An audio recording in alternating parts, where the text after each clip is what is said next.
आप मांस क्यों खाते हैं? ताकत के लिए? पर धरती का सबसे ताकतवर जानवर हाथी शाकाहारी होता है। वो ताकत के लिए कभी मांस नहीं खाता। किसानों के साथ मेहनत करने वाला बैल क्या कभी मांस खाता है?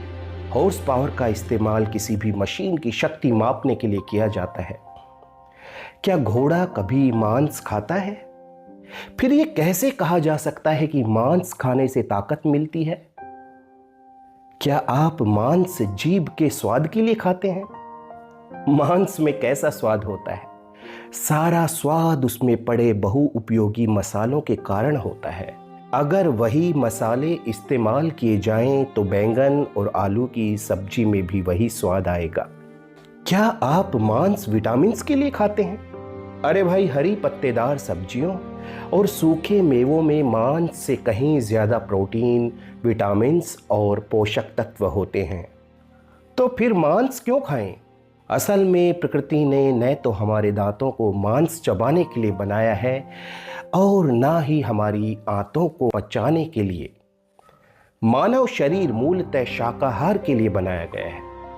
यदि ऐसा ना होता तो डॉक्टर छोटे बच्चे को चावल की खिचड़ी की जगह मांस के टुकड़े चबाने को कहता।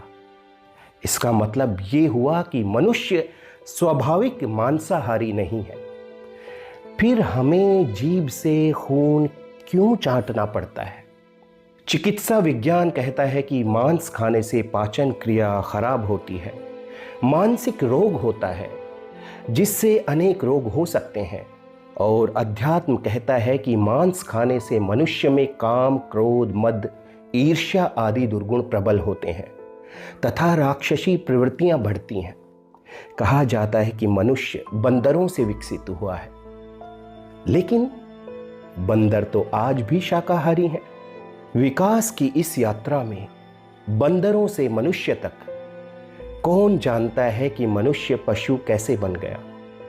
लेकिन मनुष्य का पेट पशुओं का कब्रिस्तान नहीं है। लेकिन मनुष्यों को यह बात ध्यान में रखनी चाहिए कि शुद्ध आहार शाकाहार प्रकृति की रचना है।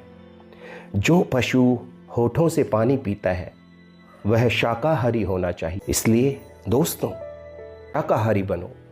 शरीर, मन और विचारों की पवित्रता बढ़ाओ।